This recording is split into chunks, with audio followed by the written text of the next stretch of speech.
South Korea is drawing up this year's fourth supplementary budget to aid struggling small businesses facing mass closures amid unprecedented social distancing restrictions to curb COVID-19 resurgence.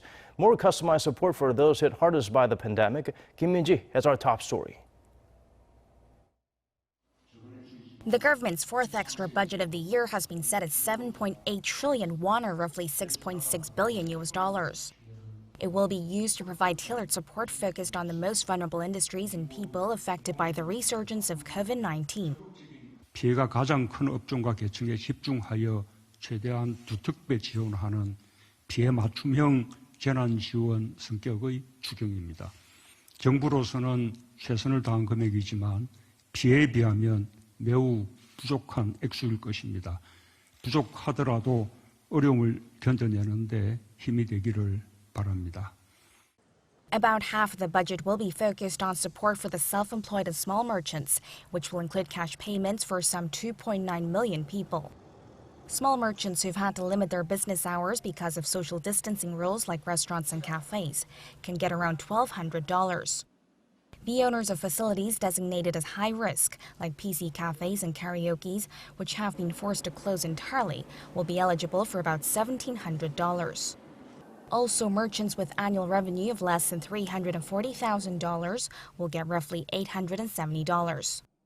In addition, over $1 billion will be used to help companies affected by the virus keep people employed. Part of the budget will be directed at easing the burden of childcare by raising the age limit for child benefits, meaning that over 5 million people can get help.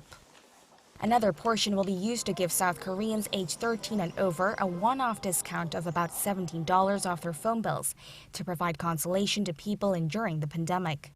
생존의 위협에 처한 분들을 위해서는 빠른 지원이 절실합니다. 국회의 신속한 처리를 당부드리며 정부 각 부처는 추석 전에 가능한 최대한 지원이 이루어질 수 있도록 집행 준비에 곧바로 착수하여 국회 통과 즉시 실행될 수 있도록 최선을 다해주기 바랍니다. The extra budget will be financed through the issuance of state bonds.